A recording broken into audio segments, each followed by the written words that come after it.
Howdy golfers, welcome to my podcast. 欢迎来到高尔夫牛仔播客，我是 Jason。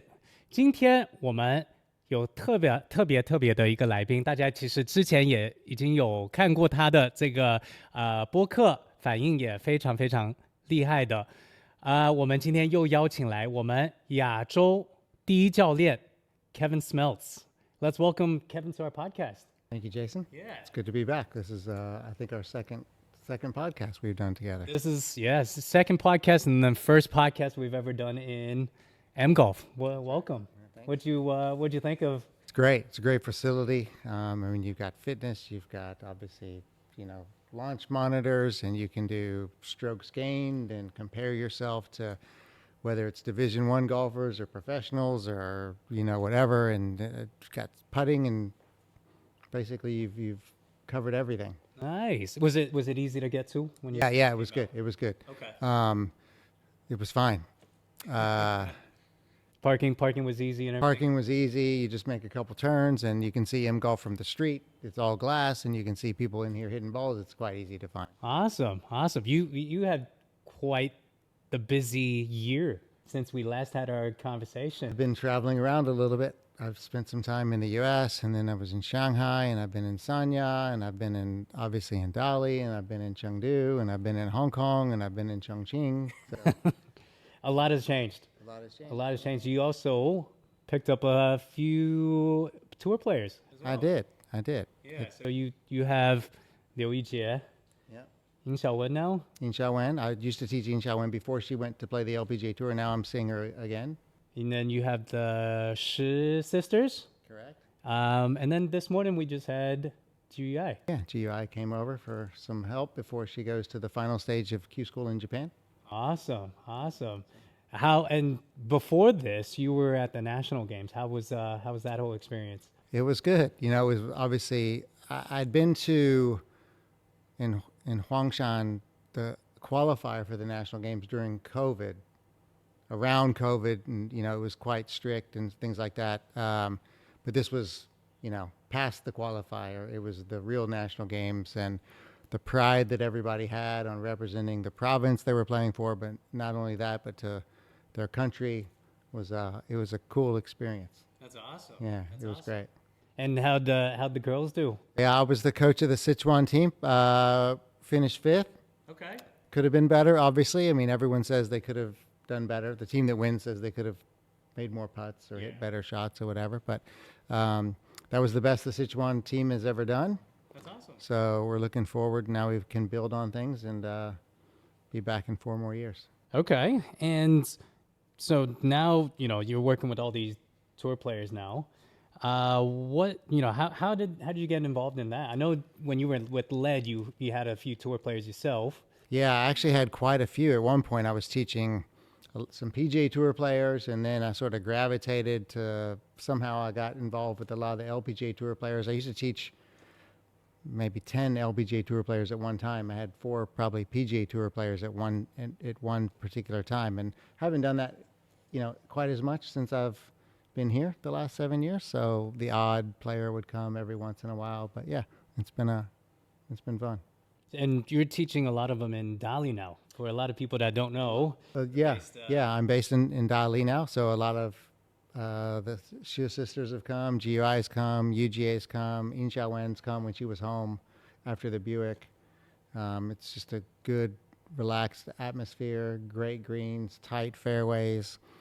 We've got the ability to go to a practice hole, so I can test their proximity to the hole, like with a 7-iron or with a wedge. And then, over time, does that proximity, when we retest them, does that proximity shrink? Then, do you play better because your swing looks better? Well, maybe not, but you're going to play better, presumably, if your proximity to the hole gets tighter. Yeah, and especially for these players in that caliber, it might be very minimal to the eye, right? Unless you have very objective numbers.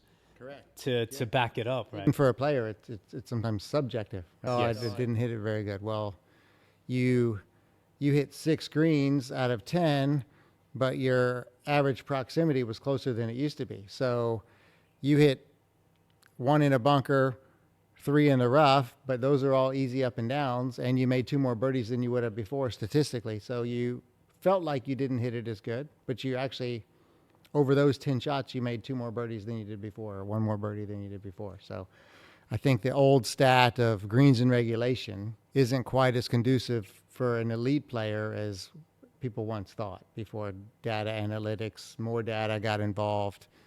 If you hit 16 greens and you're 40 feet away, statistically, you might make no birdies. If you hit 10 greens and your average proximity is 10 feet, but you have a couple at 3 feet, I mean, you're going to make more birdies than if you had you hit more greens.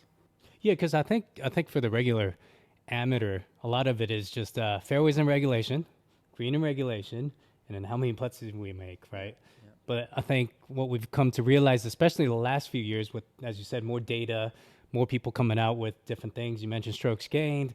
It's not good enough anymore, right? It's not good enough anymore. And if you hit it 250 yards, you need to hit every fairway.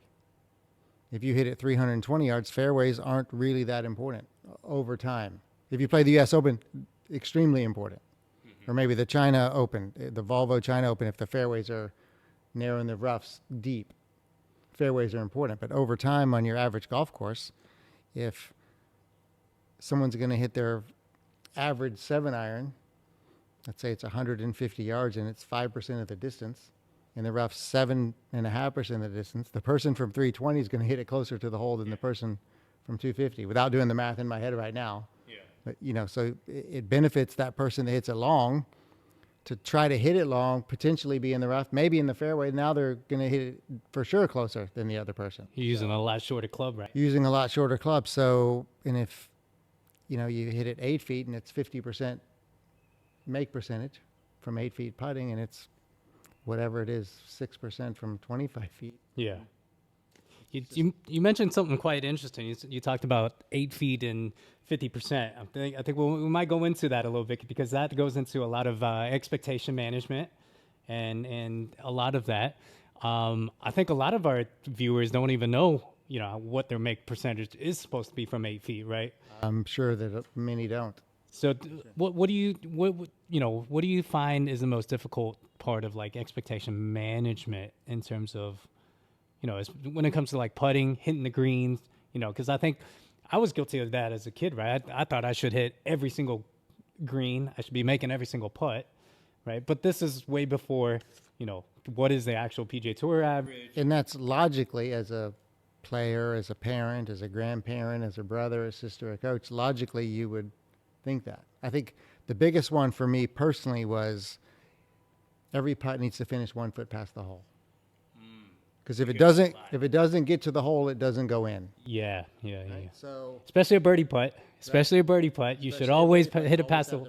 That's what we hear a lot. And if you look at the data, it shows that the best players in the world, the best putters in the world, are short 40% of the time. Now, I'm sure there's some eyeballs rolling and eyebrows raising. From 10 feet, nobody's short. Yeah. From 40 feet, they're about short 50% of the time. Mm-hmm. Because let's say from 30 feet, from 10 yards, your shortest putt, let's say, goes 27 feet, 9 yards. And your farthest putt goes 33 feet or 11 yards. So you've got a 6 feet differential between your shortest putt and your longest putt. If you get every putt 1 foot past the hole, which is what everyone used to say, that means you've got it between a 1-footer and a 7-footer coming back. The make percentage from 7 feet is, I think it's like 55 or 60%. Yeah. So if you get every putt past the hole, you're going to 3-putt. Mm-hmm. Sometimes. If you're short from 40 feet half the time, let's say you have 3 feet short, 3 feet long, that's your dispersion. If you're a good putter, you're going to make, you know, all of your 3-footers. Yeah. And of the 50% that went past the hole, 3 of them are going to fall in, which is the 3% that you would normally make, something like that. So I think for me, that was the biggest difference, that you know, what we think should happen isn't what PGA Tour players or LPGA Tour players are doing. And no one told them to do that either. Mm-hmm. They figured that out somehow. They all figured it out. It's just like the launch angle with a wedge. Yeah. Right? Everyone launches it between 28 and 30, and no one used to teach people that. They just they just figured it out. Now, you spoke of something quite interesting. Do you see a difference in is it mindset between tour players that figure it out? Is it work ethic? Is it technique? What is it that makes, elite players, figure it out versus a regular amateur that is trying to figure it out? I don't think at that level, once they get to that level, it's really work ethic. Some players work harder than others. At the national games, didn't talk about this, but the players that were at the national games that play on the PGA Tour or the LPGA Tour, not 100% were the ones that were practicing more than the players that didn't practice after the round. It's a long round. It's 5.5 hours. It's still hot. It's 30-degree heat index. It's still hot. It's a long day. It's stressful, but those players still practiced a little bit harder than the ones that didn't. I think over time their work ethic's not massively different. I think problem solving is one of the biggest differences. And so those people that learned to hit their wedges at that thing problem solved. That one rolled too far, or maybe it hit it too low. That one went too high and it didn't go the correct distance I wanted, so maybe I need to hit it lower. And they problem solve and figure that out. I think what I've found, and obviously I haven't taught as many players at that elite caliber, but I think what I've noticed, especially for juniors, I think a lot of them that end up making it a little further are the ones that aren't afraid to fail in a sense, or afraid to experiment with trying things out or experiment 100%. with that. 100%. And so they're problem solving when they're experimenting, right? Like, oh, that didn't work. This worked. This didn't work. One of the parents of a student I teach constantly says, leave all the questions in the practice round, on the field, on the court. Leave all the questions there. If you make a mistake in the practice round, the score doesn't matter. What you've learned is I'm not going to do that when it does matter. Leave all the questions there. So it's the same thing. Experiment. If I'm in this rough, I'm going to try to hit like it. That didn't come out very well. That didn't work. I'm not going to hit it like that in the tournament. Versus do it this way. Just do it this way all the time. The perfect answer, the perfect mold, right? Yeah. That's very interesting. You talked about practice and the differences in practices. You talked about the difference between tour players, between the tour players. What about differences that you see between tour players versus amateurs? How are they practicing differently? I think tour players definitely have more of a goal in mind. If an amateur has a goal in mind, it's usually technique related. My goal is to make my backswing a little bit steeper today, which is fine. Sometimes that's relevant. Yeah. Right? We're coaches. We teach people to swing better, but we also teach people to score better and putt better and chip better and think better, eat on the golf course. A lot of things that people don't realize, right? People don't realize because you think we're just working on our swing. But I think pros will go there with a goal in mind, in the sense that I need to launch this ball lower. I need to hit my wedges inside of a 10-foot circle instead of just work on my backswing. It's more of I hate to say it maybe, but it's more of a result, right? But that's sort of performance. Yeah. And those performance tasks tend to transfer a little bit better to the golf course, right? If you're just going like this and just making your swing, which we said in some instances might be a priority, is that really making the performance of the ball better? Are you really practicing in a way that's going to transfer where the environment's giving you information and you've got to adjust and problem solve and try to figure it out, which is what happens on the course. Nobody hits 20 of the same chips. I've seen some bad golfers. I've never seen anyone hit 20 of the same chips on the same hole on the course. They've never chipped it out of bounds 19 times in a row and then chipped their 20th one good, right? And you talked about representative practice design and representative practice. Can you tell our viewers kind of what that is? Because I think you sort of alluded a little to it. Yeah, I probably accidentally alluded to it. So representative practice design is a sort of a wordy thing, but is your practice representative of what happens in competition? And I think for me personally, I've taught a lot of mini tour players over my career that look great on the driving range, and then they go shoot 73, which isn't going to do much good. They're going to slam their trunk with their clubs in it and miss the cut. Yeah. Right? Oh, must be your putting. Yeah. Go watch them putt. They putt great. Oh, must be your chipping. Oh, no. Chip great. But it's somehow not transferring to competition. The things that they're trying to do, the skills that they're practicing aren't transferring into competition. So a bit of a game changer for me has been, how do you make things transfer? And, you know, I talk with a lot of people that are a lot smarter than me, and one of the things that I've learned is representative practice design, right? So does your practice, is it representative of what happens in competition? So then you go down this path, and it has to look like competition. Okay, so then these experts do these tests, like, what does that mean?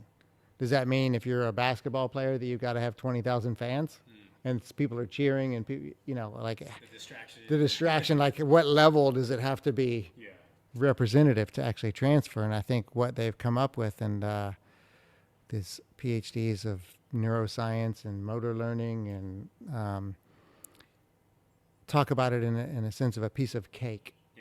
So one person that I really respect is a guy by the name of Dr. Rob Gray at Arizona State University. And if you're just practicing your swing, you're practicing the icing on the cake, let's say. But nobody wants the icing. Nobody wants only the icing. They want the whole piece of cake. They want the whole thing. So whole thing is representative practice design that transfers. If you only get the icing, that won't transfer. So what do you need to have happen? There's 4 ingredients in the recipe for the cake. The first one is the information. Information has to be the same. Okay, so it has to look like the same shot you'd hit on the course, etc. So in a sense, when players practice baseball, you know, they put the ball on the tee and they smash it out there. That's not the same information. The ball's sitting still. It's in the same place every time. Now you're hitting a ball that someone's pitching, it's curving, it's coming at different heights, it's coming at different speeds, and one might be slow, one might be fast. The same pitcher is trying to trick you, right? So the information has to be the same. Action fidelity, that's a big wordy scientific word, basically means the dynamics need to be the same, right? So, you know, the sequence of the swing has to be the same, whether you're talking about the ground or you're just talking about what starts. The pelvis starts first, energy transfers, you know, the pelvis speeds up, slows down, energy transfers to the upper body, upper torso, into the wrist, into the club, whatever segment you're measuring. I think there's a lot of information out there about the sequence of the golf swing. That has to be the same. So going back to baseball, you know, they'd have infield practice, and they'd field the ball and they would just pretend like they threw it. Doesn't work. Doesn't transfer. They've discovered in these research projects that situation doesn't actually transfer. Does that mean drills don't work anymore? Does it mean drills don't work anymore? That's a great question. Does it mean drills don't work anymore? It does mean to me that I do slow motion swings substantially less with students than I used to. Substantially less. You know, do it slow so you can feel it. Makes a lot of sense. You can do it slow and make sure the dynamics are the same, though. I can do it slow and still start with my hips first, right? Feel that I have some connection here. Whatever you're working on with somebody, if you're going to do slow motion swings, make sure the dynamics are there. The sequence is right. You can still do it incorrectly and slow. You can do it incorrectly and slow. I tend to not do slow motion swings as much as I used to. With students, because when they go home, they're going to do it slow, and the sequence probably won't be right because they're worried about what the positions look like. Representativeness of the affordance landscape. That's super wordy. That's a lot of words in one word. Yeah, exactly. And in neuroscience, affordances basically means decision making. So representativeness of the affordance landscape talks in terms of the environment, what the environment's giving you. And you need to have an interaction with the environment, right? Because the environment's always changing. Especially in golf, uphill, downhill, side hill, wind. You're tired at the end of the 15th hole. You've changed. Not only has the environment changed, you within the environment has changed. So there needs to be an interaction with you in the environment. And most of the research has been in other sports so far. So I talked about baseball. If you talk about basketball, I might have talked about this on the other podcast. I'm not very smart, so I have to do things that make sense to me. The agility ladders they put on the ground and your feet move in and out and in and out, they found that doesn't transfer. Mm-hmm. It doesn't make your feet slower. It might help in certain situations, but it doesn't transfer to competition, because if someone's 180 centimeters tall running at you at 6 kilometers per hour, someone 174 centimeters tall is coming at you at 10 kilometers per hour, taller running slower, shorter running faster, I've got to make a decision. The environment is giving me this information. I've got to have this relationship with the environment. I've got to make a decision. Am I going to pass that way, shoot that way, pass that way, shoot that way? What am I going to do? Who am I going to pass to? Moving your feet in and out in a stable environment doesn't transfer. And in that area of the affordance landscape, the decisions within the environment needs to be emergent. It means it needs to be happening at that time. So with regards to me helping people practice, if you chip a bump and run, then you chip a lob shot, then you chip a pitch, and then you hit a bump and run out of deep rough, and then you hit a pitch off of a really tight lie, the environment is giving you information that's emerging at the time. Just switching it up all the time. Switching it up. I've got to hit down on this one. I've got to make more shallow on this one. I need to hit this one with more loft. I need to have more force on this one because the distances are different. That's the environment giving you different information at all times. And then the emotional environment would be the fourth ingredient of the cake. Needs to be similar. Are you under stress? Are you getting nervous? It's interesting if you ask anybody, particularly a student, even a 6-year-old student, if you took someone that doesn't practice under some stress, and then you take someone that practices under stress, and then they have the ability and they understand they have the ability to overcome that stress or nervousness, let's say, and you go to the tournament and you're going to get nervous, who do you think is going to play better? The person that practiced being nervous. Yeah. I mean, everyone says the same answer, right? But the application of that still isn't what it should be. People that still don't practice it. So the emotional environment, creates some sort of challenge or some sort of stressful situation. If I don't do it, I have to do 10 burpees. If I don't do it, I have to stay here until I get it done. Whatever that case is, you're feeling stressed. And then when you do it, you're like, oh, I do have the ability to overcome this nervousness, this stressful situation, this anxiety. So I think those are the 4 pieces of the cake that when you design how you practice, particularly as a coach, you need to try to keep those things in mind, I think. That's very interesting because it reminded me of the Ryder Cup this year. Obviously, the USA lost in New York. And the European team was just way better prepared. And I don't know if you saw that clip. I might have shared it. I think you shared it with me. I think. When basically the European team, to prepare for the crowd and just loud crowds in New York, and, they're bashing the players. To prepare them for that, they were wearing VR sets. You did share that with me. Before the tournament, to get them ready for the emotion, to get them ready for everything that might have happened. It's a perfect example. That is an absolutely perfect example of something that you're trying to do to prepare you for a situation that nobody else is going to do. Yeah. And are those the things that set them apart from someone? I would say yes. I mean, Tiger never tried to do anything that anybody else did. Mm-hmm. He's always trying to do things different than other people. And I think my experience here in junior golf is that everyone's trying to do what everybody else is doing. Mm-hmm. But you're trying to beat that person. You don't want to be like them. Mm-hmm. I want to be better than them. And I wouldn't try to compare myself to them. I would try to compare myself to someone better than anybody in the field that I'm playing in. Yeah. And not even at the same level. Like, what is Tiger doing? What is so-and-so doing? And if you're 7, to compare yourself to Tiger or figure out what he's doing is probably an exaggeration of an example. But that comes with a lot of courage, I think, because, again, it goes back to, fear of failure, right? Especially, you might you might try some things and you might absolutely fail and in a dramatic fashion, but you got to be able to take that, and you might get, other people outside factors, whether it's parents or other coaches, they might get mad at you for doing that. But I think it's that courage to experiment. But I think at the end of the day, it might be, what's the end goal, right? Why are we doing this? Why are we experimenting? And I think that people think if they did something and failed, that's something that's like stuck in their brain and stuck in their body, and they're going to keep making that same mistake. It has nothing to do with it. Yeah. You become labeled, right? Almost Right. like I'm labeled as, this person that failed. Right. Right. And it's just in practice anyway.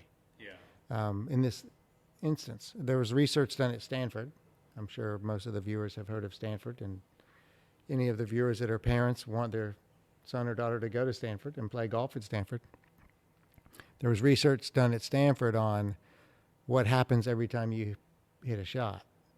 And the algorithm or the formula that you have to put in your brain to make all these commands go to the muscle so that it contracts, so the joint moves, you have to reprogram. You have to run the program again every time you hit a shot. Mm-hmm.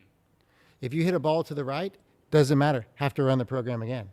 So the fact that you hit one to the right doesn't mean you're going to hit the next one to the right, because you have to run the program again. It's not like there's no such thing as muscle memory. Mm-hmm. Your bicep doesn't have a brain. It doesn't remember what it did before. So on the other side of the coin, every time you hit 200, if you hit 7 perfect 7-irons dead straight, the next one not going to be perfect necessarily, because you have to run the program again.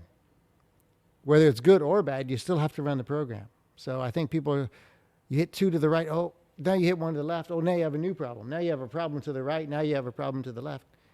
No, you don't. You have to run the program again. So I think in terms of if you hit 1 to the right, you're not going to hit there's more of a chance you're going to hit the next one less to the right than there is you're going to hit it to the right again if you're trying to learn from it and adjust to it. We talk about examples of Jack Nicklaus or Tiger for hours and hours and hours, but yeah, I think in their last podcast, you mentioned, Nicklaus mimicking that last bad shot, right? Like he hit a bad shot. No, how did I do it again? Do it on purpose because he knows what it feels, so he knows what to not to feel. Yeah. And then speaking of, I think you mentioned Tiger. I think when Tiger was growing up, his dad would purposely, try to distract him, right? Jingle keys in his pocket or change in his pocket or something like that, yeah. So to make sure he's, focused in that environment, because you can't control outside factors. You can't control the crowd. And the easiest, he hits the 9-ball drill. I'm sure everyone knows what it is. You're going to hit 9 different shots in a row. Does that mean he's going to have 9 different swings? It depends on what your semantics of a swing are. Yeah. Something slightly different to make the ball curve different directions, but that's pretty inconsistent. That's not a word. Inconsistent. It's pretty inconsistent to try to hit 9 different ball flights. Like, how are you going to have a consistent swing if you're changing the ball flight all the time? But he knows. I don't have a one swing. Yeah. I've got different versions of a swing.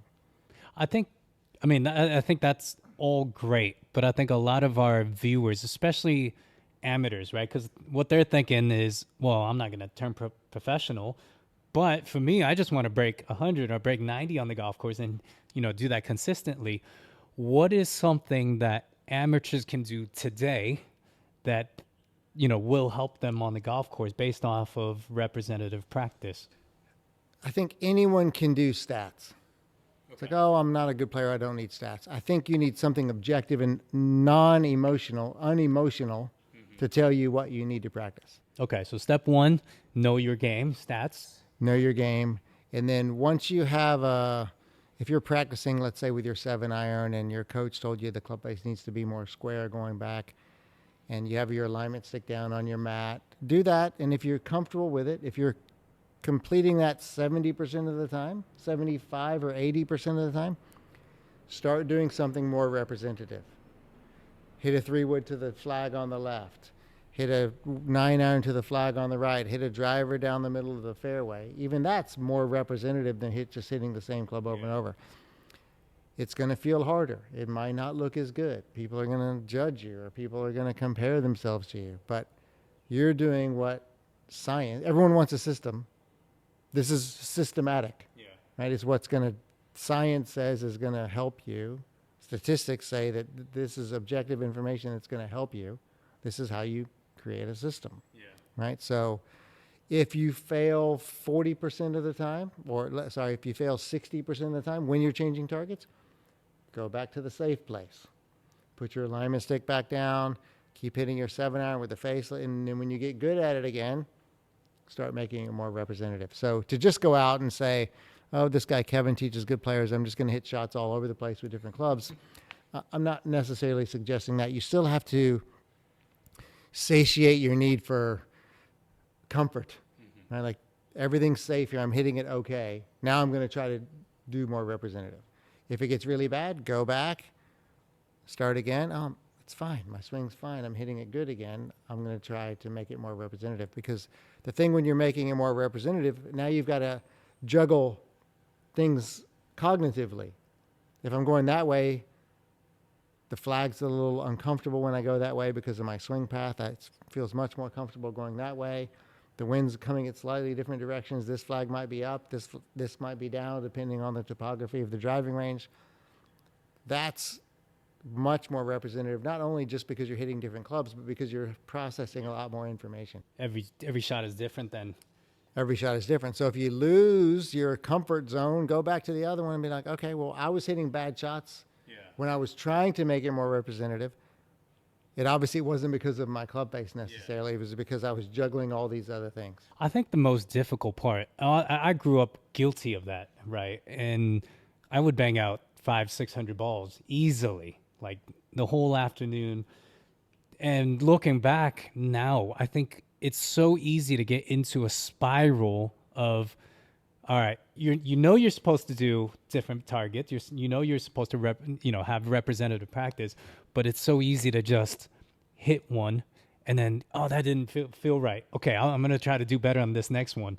And then you hit this one, you're like, oh, that one, the club face was a little open on that one. Okay, and the next one, and then you just end up in a rabbit hole going. You've tried 20 different swing tips. Yeah. They've all worked once or twice. Yeah. And then at the end of the day, you've gone back to your car and you're like, well, I didn't accomplish anything. Right. And I was the poster child for standard, consistent, pretty-looking golf swings. I did it. I tell students all the time, I was you before you. Yeah. All the time. I've done it this way. It doesn't work as effectively as you think it is. Yeah. So then it's like, well, how can people do it? Well, if everyone's doing it, let's say everyone's doing it 100% the wrong way. 100% the wrong way. There's always going to be someone better at doing it wrong than someone that's not. Yeah. There's always going to be a worse person. There's always going to be a best person. That doesn't mean it's the proper way to do it. It just means that if you're doing it wrong, someone's the best at doing it wrong. Yeah. Right? So what looks like it's going to work and what's common sense, if you've played golf long enough, it's an illogical game. It's a game of opposites. If you swing down, the ball goes up. If you swing left, the ball goes right. If you swing right, the ball goes left. It's a big game of opposites, I think where that, we talked about the practice. I think something I found very, very helpful was using the performance center that TrackMan had. And I think to me, that's what helped a lot of my students, after, in the final part of the lesson, turn on performance center, see how well they can, do that technical movement that we adjusted while making decisions, right? Attacking the green. I think something really cool is you just have endless distances that you can set between like 30 yards and all the way up to, almost endless in a sense. And you can use strokes gained when you did it. You can compare it. And so you can do course management that way versus see that flag that's 150 yards away? I want you to aim at the tree that's 5 yards left of it. I mean, you can't even see the green. You can't see the hole. You can see where it lands. You can see 2 feet of the flag stick above the bunker, and you can't see it land. So I think it's a good way. Like golf and technology and stuff, if used properly, is going in a really good direction. And I think something that I heard recently, I think it was someone that worked for Scott Fawcett, was talking about fractional bogeys. So let's say you take a really hard hole, and I don't know the exact score for Hong Kong Golf Club training number 1, but it was one of the harder holes for sure. If half the field's making a 4 and half the field's making a 5, then the scoring average is 4.5. If you make a 5 on that hole, you are not losing a stroke to the field. You're only losing a half a stroke.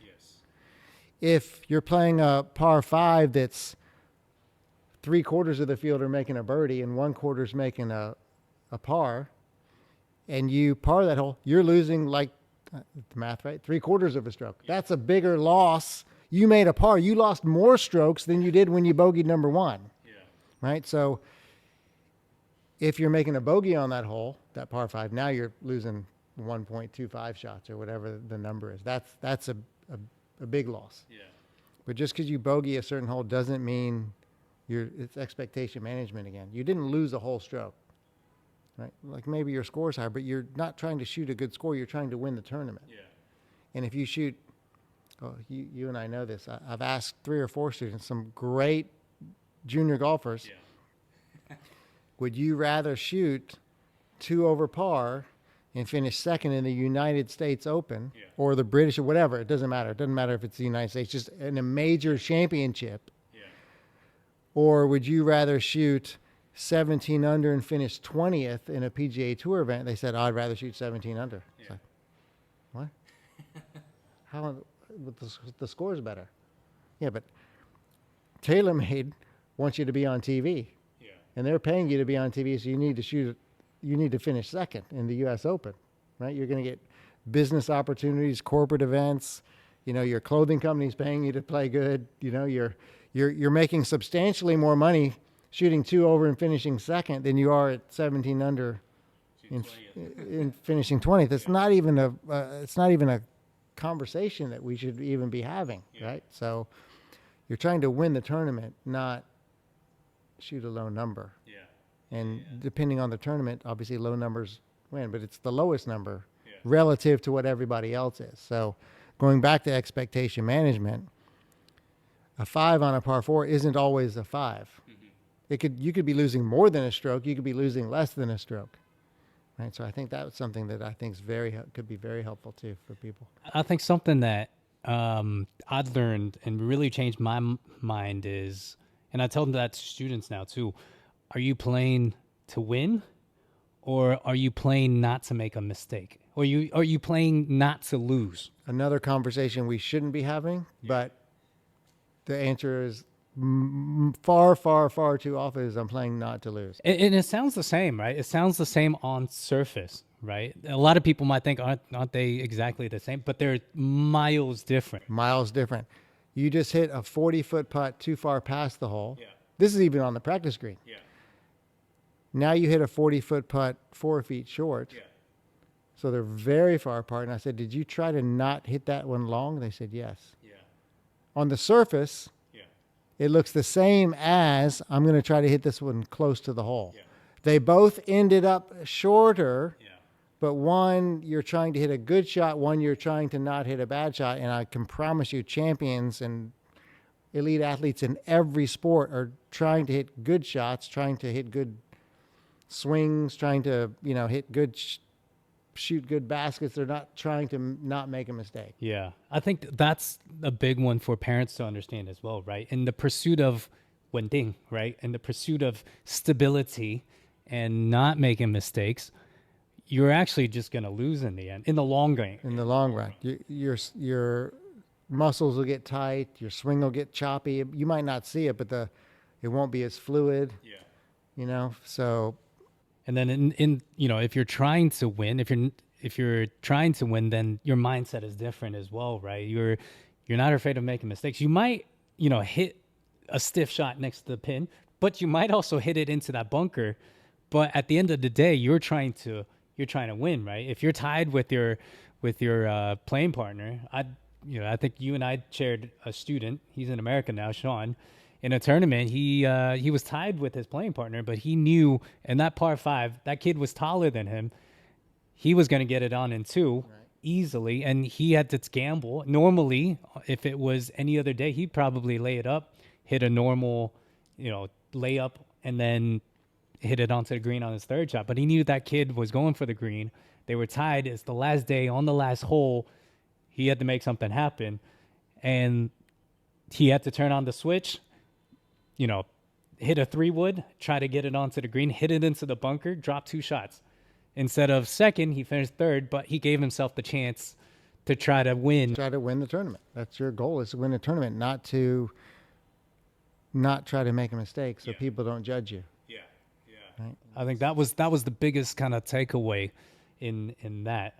Now, speaking of which, what do you see as the biggest difference in terms of mindset between, say the tour players that you teach and the amateurs, like the regular amateurs? Is it not making a mistake? Is it, I'm just going to think my way through this? Or what is it? I think you kind of mentioned. Yeah, I mean, I think there's a few things, right? But probably the biggest one is, if you talk about tour players versus almost tour players, it's trying not to make a mistake. Right. They're trying to hit good shots. Right. I've got the father of a student that I've got the parent of a student that is a very elite performer in their field, and he always says, be brave enough to make a bogey. Mm-hmm. Almost gives me goosebumps when I hear him say it. Yeah. Right? Be brave enough to make a bogey. You might make a bogey. Bogeys probably aren't going to kill you, but be brave enough to sometimes you try not to make a mistake. You might make a double bogey sometimes. Yeah. Try not to 3-putt. You're probably going to 3-putt. Yeah. And if you don't 3-putt, you're definitely for sure not 1-putting when you say try not to 3-putt. Right? Versus, I'm going to get this close to the hole as soon as, as close to the hole as I can. Yeah. Right? The goal is to hit it with the right amount of force to get it there. Yeah. Right? It's not to try not to miss it. Yeah. Right? I think something that you mentioned that time, it's the fractional gains or fractional losses in a sense, right? Something that I think a lot of people don't understand is sometimes those little fractions, add up as well, right? They add up. You might not see it right away, and that's what you were kind of talking about with the proximity to hole, right? Like, I feel like I'm improving or I feel like I'm not improving, but what is actually happening?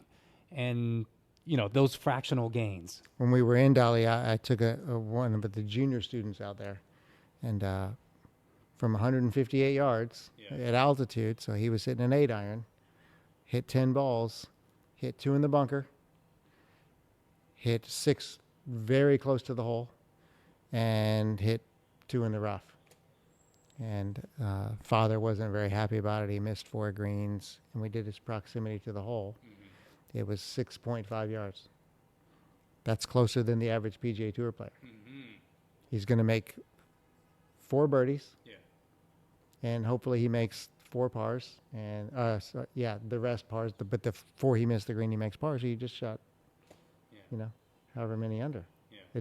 You don't have to. If you'd hit all 10 greens at 10 yards from the hole, statistically you might make 0 birdies. Yeah. So it's that the fractional gains, right? What it looks like was bad was not bad. It was actually quite good. Yeah. So it takes a lot of expectation management, a lot of information. Yeah. And I understand what it looks like. Yeah. But part of the problem is the people that you see on TV are the ones that are making every 10-foot putt. That's all they highlight, right? That's all they show. They only show 5 people. Yeah. Right? If you look at the bottom of any PGA Tour event or LPGA Tour event, the bottom people, 74, 73, 76, 71, they're not shooting their best scores by far, but you never see them. Yeah. Right? So you just think that they hit every green and make every putt. Yeah. That's not the case. So would you say part of expectation management is actually getting the right info, right? Like what you talked about with representative practice, right? For sure. And know what kind of the PGA Tour player is doing compared to what you're doing. Now, I know not everybody's going to try to turn pro, but in terms of, expectation management, like that 8-footer, right? Same at every handicap level. Yeah. Right? If you're a 20 handicap and you think you need to hit 18 greens, I mean, your expectations are way off. Yeah. I like the analogy you keep making with like the 8-foot putt, right? A lot of people kind of get that the other way around. They 8 feet, 2 yards less, just under 3 yards. You ask parents that all the time. Oh, I should be 100%. 100% all the time. I should be making, or my kid should be making 100%. PGA Tour average is 50. Sometimes some years are even lower, right? But it's around 50. Yeah, 46, 54. It fluctuates up and down. Yeah. It's wet one year, it's dry one year. The course was in bad shape one year on one event, or whatever the case is.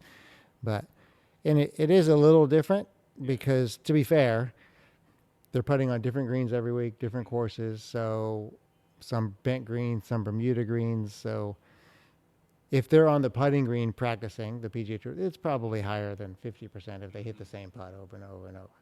But it's still probably not going to be 100. Yeah. Right. So these are the things that you can see.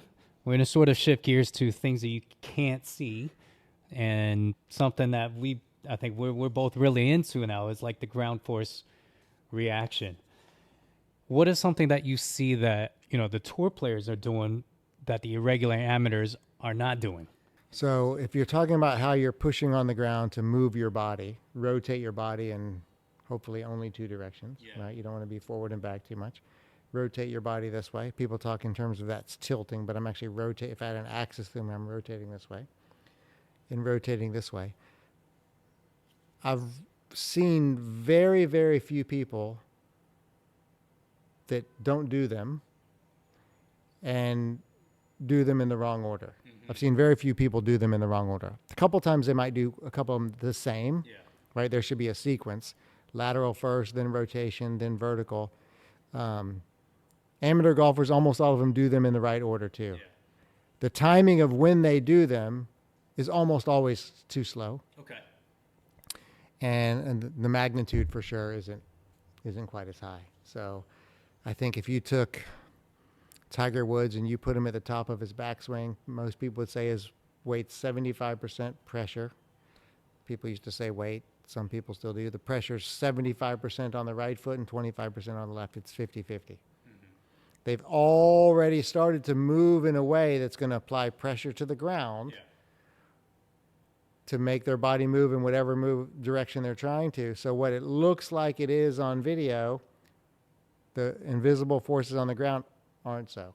So people try to make this 75% right, 25% left at the top of the backswing. Everything's going to be slow coming down.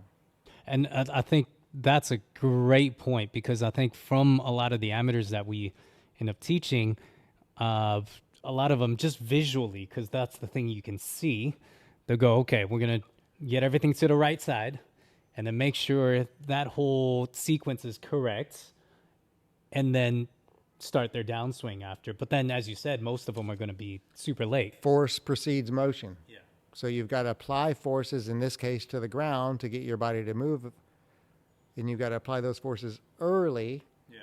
By the time the information gets to wherever it needs to go to move the body, it's been applied earlier. That's why Tiger looks 75-25, if we just use that as a standard. But he's 50-50 because what you can't see is when he's applying those things, but he moves later. And so it's common sense to try to think, oh, I'm going to swing like that. But you're not going to move the right direction. You're not going to move the right direction in the right time, and you're not going to produce the results you did. I mean, a perfect example this morning was GUI. So I've got her force plate data from when she was swinging her best. Swing looks quite good on video right now. Ball flight's definitely lower than it used to be. The angle of attack's a little bit steeper. Still hitting it okay. Still hitting it fine. I think as she's played in Korea and the fairways are really tight, intuitively. The environment, coming back to the environment, the environment's giving you information. This thing's narrow. All I need to do is hit this thing 220 because it's a 90-degree dogleg right, and the ball flight just starts coming down. So looks like it's been a little slow. The swing looks a little slow. Club head speed's the same.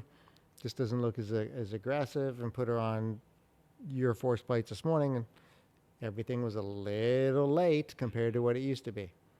That makes a huge, huge difference, right? Even at her caliber. Club head speed went up 4 miles an hour. More importantly, the ball flight went up 10 feet, which was probably I don't know the math, 15% higher, 12% higher than it was going. Yeah. Angle of attack got shallower, and the club face was more square at impact. So, again, won't really look that much different in video. It looked way more aggressive. It looked more committed.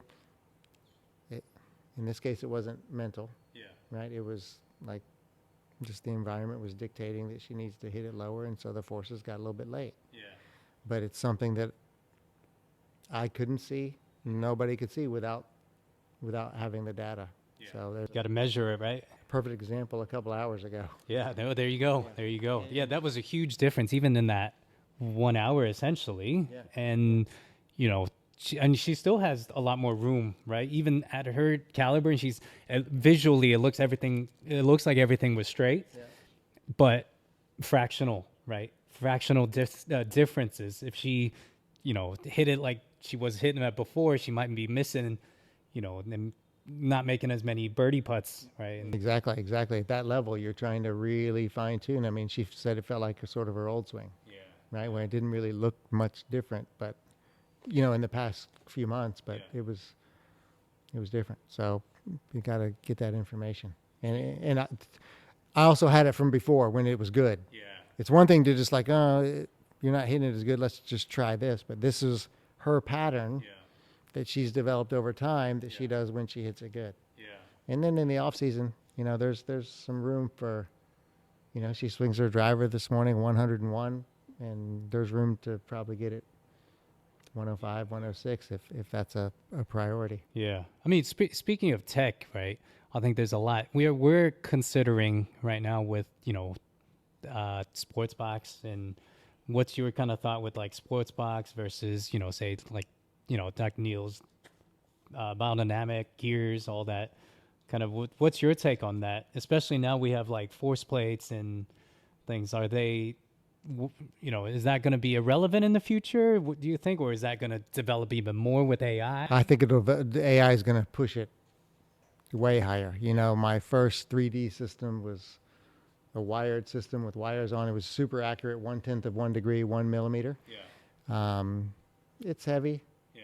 Right? It's heavier than when it's not on, right? You're in a lab, so to speak, in a controlled environment. It's not very representative of what you're doing in a tournament. If there's some glaring mistakes, for sure it's helpful that you can't see. Yeah. Anterior, posterior tilt of the pelvis is causing you to early extend, whatever, and then you can take it outside. But with AI and, you know, machine learning, it's still hard to do with one camera to get it super accurate, but the AI is getting better every day. Yeah. Right? It's learning as it goes. Yeah. So, you know, if you're going to have one camera that's super accurate in the future, and you can do it on the 5th hole of the golf course, and you can do it on the 4th hole when it's a drivable par 4 and it's wide open, and now you go to a par 5 that's really tight, and you can do both of them, and you see the differences. Huge difference. So something different could really be happening, right? Yeah. You can do it on an uphill lie, a downhill lie. Yeah. I mean, speaking of like the fractional gains, last weekend we did insoles. The Blue Maca insoles. A lot of people that, you know, they kind of, you know, don't see the importance of insoles. And we saw some very interesting things. So this is a company that's based here. I think it's a U.S. company, but they have a facility here, and in Jupiter, Florida, which is where most of the tour players live these days. One of the trainers down there really likes it. And I know one of the best players that's ever lived, if not the best player, likes these insoles. Yeah. Top player girl in the world, more top boys in the world really like these insoles because the trainer likes it. So what we did was we tested them. We did 5 shots, 5 7-irons without, 10 drivers without, no instruction. Yeah. Measured with GC quad, measured with your force plates. Yeah. Put the insoles in, 5 7-irons, 5 drivers, and some crazy results. Yeah. We'll see if we could put some pictures or something up on kind of how we set it up, right? Because I think we tried to set it up as fair as we can as well. We made sure like the people were warmed up. We tested almost 40 members, and made sure that they were at Harbor Plaza, and we made sure that they were warmed up beforehand, and they were comfortable. And then we tried to mix it up a little bit as well. A couple times we put the insoles in first. They were warmed up. They hit 10 more shots. They were warmed up more. But as you said, we had them to warm up first. Yeah. A couple times we put the insoles in before, tested them, then took them out, tested them. Still great results. So everyone says it's the S word, stable, right? Because they're non-slip. When I tested the Sichuan girls prior to the qualifier, this was going back almost a year, and using your force plates, it was as if the insoles knew what force they needed. Yeah. Because they were they applied force differently. Yeah. If someone needed more lateral, they got more lateral. If they needed more vertical, they got more vertical. And I think what was happening is they were trying to do it, but the insoles weren't, their insoles weren't allowing them to get the results that they were trying to do. So we saw some differences in club head speed. Yeah. We saw some differences in swing path.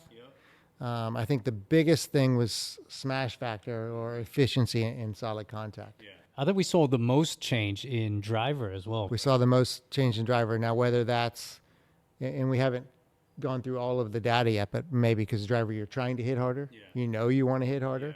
Yeah. But that seemed to be the most. I mean, some people hit it 20 yards farther, like that. And in relevance to that, I think the biggest one we saw on the plates as well was the vertical force. That definitely, whether it was magnitude or timing, it was just way more on time, or they were just doing it harder as well. Correct. Without trying. I mean, they didn't know. And again, I'm sure they were trying before. They just were in a. When you slip, when you are trying to make that movement and your foot's slipping, it's not really going to be making that movement then, right? The exaggerated version is try to do it on ice. Yeah. Right? Like try to swing on ice, you're going to fall flat on the ground. So if you try to swing hard. So we'll get the results all calculated, and that'll be really interesting. But I think, down the road, that'll become a big deal, I think, and I've been involved with some podiatrists over the years, and biomechanically setting people's foot in a better position certainly makes difference in golf swings. So you take this technology and then customize it. Because, I think this was last year. A year ago, we tried it with the Sichuan team. Yeah. And as you said, most of them that needed lateral, they got more lateral, right? Most of them that needed more vertical, they got more vertical. And it's these like little, again, it goes into the fractional gains, right? Sometimes that's all it takes for these guys. You hit 4 balls in 18 with an iron 2 grooves lower on the club face that you need to. Yeah. And you hit it 8 feet instead of 20 feet, your chance of making those putts goes up a lot. And I know I tried it myself after we done everybody's test, right? And, 7 iron, my driver. 17 yards farther? Yeah, I went 17 yards further. And then my driver also went a little further as well. 11 yards or something like that. And again, it wasn't club head speed, it was just the contact. Yes, and I think that was the biggest one I found in my own is the misses aren't as bad anymore, and the good shots are always going to be there, but they were just more centered towards the sweet spot, right? Like they were towards the center. So, I mean, that's great. Yeah, you're always just trying to find those little things. I tell people all the time, it's the small things. Like every junior golfer has a coach. Yeah. Some might be better than others, whatever, but everyone's trying to get your swing better. Yeah. What's going to separate you to make you better than everybody else if everyone's doing the same thing? It's these small things. Now, going back to, these tour players that you teach as well, and even amateurs, right? How do they find their own swing rather than copying someone else's swing? How do they find that? That's a great question. Yeah, because now you teach Ying Xiaowen now, Ji Yuai, the Shi sisters, and Liu Yijie as well. How do they find their own swing? That's a great question. There's the old thing, swing your swing. Yeah. It's like, but my swing's not good. Yeah. Like, why do I want to swing my swing? Yeah. So I think in the old days, You know, it was like Swing Like Tiger Woods. You put Tiger on the screen, and you know, like he's going here, and then he's doing this, and then he's doing this. And I think with still might show somebody Tiger like an image, like you need to be here. Yeah. This would help you because it's going to do something to your ball. But I think, you know, a big buzzword for a while was matchups, right? So if you've got a strong grip and a closed club face, and you rotate your body hard and right side bend a little bit more and have your hands forward, you can hit it great like that. Yeah. As long as you have the speed to keep the ball in the air because you've got so little loft. Yeah. If you've got a wide open club face and a weak grip and a wide open club face, and you're a great player already, there are a few, and you know your right side's higher, you're not going to rotate as much, you can hit it quite good. But if you've got a weak grip and an open club face and you right side bend and turn, if you don't shank it, which you might, it's going to go pretty far to the right. Yeah. So priority-wise, what do you need to change? You know, are you playing 6 tournaments in a row and then you've got 1 week off and then you play 4 more in a row? You're probably not going to change a lot. You've got to get this thing maxed up a little bit. And, you know, so if you've got a strong grip and hands really far forward and you have a lot of speed, and you hit it straight or a little fade, great. If you don't have a lot of speed, then we need to change that. I mean, someone you mention all the time on top of that is Jon Rahm, right? Like his body's going to be different from everybody else's, which is why he swings it the way he swings it. Yep, he was born with one of his legs. I don't know the term, a little different than another. So he has a harder time shifting his mass forward, so his center mass, I think even with an iron on first place, is actually back, which is pretty unusual. So he's got to push his hands forward to shift the low point of his arc, low point of his swing more forward. So I don't know if that's environment, but environment, again, for lack of a better word, is dictating how he swings. And I think, to answer your question, like, what does the ball need to do different? Mm-hmm. You know, does GUI need to hit it higher? Does Leo UJ need to hit it lower? So what needs to happen to make the ball do that? Yeah. What are they physically? Are they tight? Are they flexible? Are they tight some places and flexible other places? Yeah. Right? I think that's super important, because I think if you got it the other way around, and we tell parents this sometimes too. My personal take is, I think what I've seen in China here is we go after the look to try to affect the ball, whereas sometimes a lot of it is, what is the ball doing and what do we need to change in the swing to affect the ball? Great point. I think PGA Tour players and LPGA Tour players are confident in their ability to hit it solid, hit it the height they want, with the spin they want, and with the curve they want. Yeah. They make a swing to affect those things.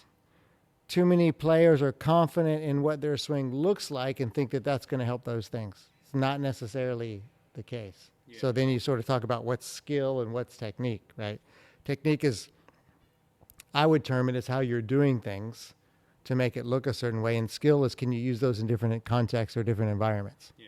Right? Can you actually be skillful? And I think the tour players are confident in their skills, and their technique improves to make the skills better, where other people have it sort of flipped upside down or backwards. They like try to make the technique better to then help the skill. I think that's backwards. Yeah, for sure. Because I think that's the biggest part that's overlooked, right? I think everybody's chasing the technique. It's easy to do. It's easy to see. It's tangible, right? Look at this. You can use technology, which we both enjoy if it's calibrated correctly, if you use it in the right way, but you can get sidetracked by those things. I mean, going back to Jon Rahm, we could have like really messed him up if you were chasing that look, right? But then his body's naturally different from everybody else.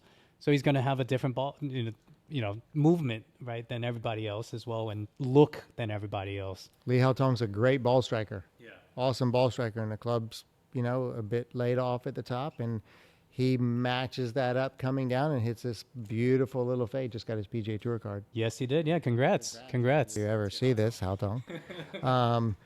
But I think, if I'm not mistaken, he went down the road to change that a few years ago, and maybe didn't work out as he had hoped. So if you change that, then you've got to change the other thing that makes it match up, that makes him a good ball striker. And then, like, is it worth doing that? Is it worth doing that to hit one more green? If your short game's good, it's probably just worth trying to hit it closer to the hole, you know, on the one that you didn't, you know, if that's possible. But I think you got to be careful with, if someone hits it good, they've figured this thing out, right, and matched up. So if they haven't figured it out and they've got a funny look and it's causing the ball to do something different, then maybe that's something that you need to change. Yeah, I think something I noticed, especially this morning with GUI, right, was, and she mentioned this herself too, like, we spent a lot of times collecting the data, right? You were filming her, we were putting her on force plates, you were, you know, comparing it before and after, the launch monitor data. You know, it might have been a good, half an hour, 20 minutes, 30 minutes. And then she was like, oh, one thing, right? And she thought it was, but I think She thought she was going to have a lot to work on. she thought she was going to have a lot to work on. She knows her divots are a little deep. The ball's not flying maybe as high as she wants. It's still going straight, right? But, you know, maybe I can't get to a front pin like I want to. So it's like, oh, well, I'm going to have to change this, and my head's too far back and my hands are too far forward, and this and this and this. But if you can get the right thing, you don't have to change quite so many. So again, it goes back to, what is the ball going to do differently, right? I think that's, if anything, that would be the biggest takeaway in all caliber and all levels, is what is your ball doing differently? What does your ball need to do, and how can we do that in the simplest way possible? And I think people get stuck too. I think you're trying to stop me, trying to end this thing. I think where people get stuck too is if they see where their goal is, they don't think they can hit it better until they get there. Where you can hit it better in the process of getting there. If you hit 4 greens and you need to make your swing a certain way, you're not going to hit 4 greens one day, hit 4 greens for the next 10 months, and then the next day you're going to hit 14 greens. You know, you hit 4 and then 5, and then, you know, you work your way to 6. You can still play better in that process. I think something you mentioned there is the goals, right? And what we kind of observed too was, a lot of people have the wrong goals in a sense. And those goals go back to expectations, right? It's expectation management. Okay, my goal is to hit all 18 greens, right? Okay, is that really realistic? It might happen once or twice, but is that really going to be, you know, a realistic goal? Something I'm striving for, probably not going to happen. If I don't do it, it doesn't mean I have to accept that I didn't. But I have to be realistic and think of, how am I going to hit more greens? Not how am I going to go from 10 greens today to 18 tomorrow. It's not going to happen. Right? But how can I get towards that? And how do you use that information to actually help you? Well, I think, unfortunately, I don't think we have as much time to talk about everything that we. We'll have to do number 3. Well, we're definitely gonna have to do number 3, possibly in Dali. We'll do it. Or you have your new project as well. I do have a new project. Can you share with everybody your new project in Chengdu? Doing a project in Chengdu at Luxa Hills. So we're going to have Zen Swing Stage, which is a platform you can adjust 0.5 degree increments up to 12 degrees, so we can practice different lies. We'll have Gears 3D, we'll have GASP 3D force plates, TrackMan, GC Quad. Upstairs we'll have Putt View. And for putting, obviously, we're going to have Hack Motion, we're going to have Capto. Pretty much most of the technology that you can think of at the moment, we're going to have it. So hopefully in February. So my goal is to be able to help people manage their expectations even more. You know, if most books say if you have the ball below your feet, the ball goes to the right. I can tell you 5 people off the top of my head, they're good players, their ball doesn't go to the right. It goes pretty straight, or maybe even a little draw. So why is that? Something happening in 3D differently? something happened on the force plates differently, or maybe the club's just the heel's hitting the ground on the slope and the face is getting square. Yeah, who knows? We'll maybe crack some myths and help people set their expectations. Oh, we're definitely excited for that. Can't wait for that to open up. That would be amazing. Your new lab, is that where you're going to be based most of the time then after, or? I'll go back and forth between there and Dali. Okay. Okay. Awesome. Well, hopefully maybe when that opens or before that, we'll have our podcast number 3 with Awesome. Yeah. That'd be great. Cool. Last few ones before we finish off. Oh, I know. Well, these must be rapid fire. Rapid fire questions. Our tradition here. All right, you ready for these before we finish off? All right. Rapid fire number 1. Which is one tech you cannot live without? Coaching or personal life? Phone. For both. That's professional and personal. That is true. Coffee or tea? Tea. If you could play one course in the world tomorrow, where could it be? Cypress Point. Who's one coach, past or present, you'd love to spend a full day shadowing? John Wooden. Favorite training aid you've used recently that actually works? Hack Motion. If you had to remove one golf cliche forever, what would it be? Let the club do the work. Most impressive ball flight you've ever seen in a person? Tiger Woods. One thing elite players do in practice that amateurs almost never do? Routines. That's a big one, actually. Yeah. All right. Well, thanks, Kev. Thanks for your time. I know you've got a busy afternoon coming up as well, so we're going to save you some energy for that. Some brain power. Yeah. Thanks, Kev. Thanks. Appreciate it. Thanks for coming.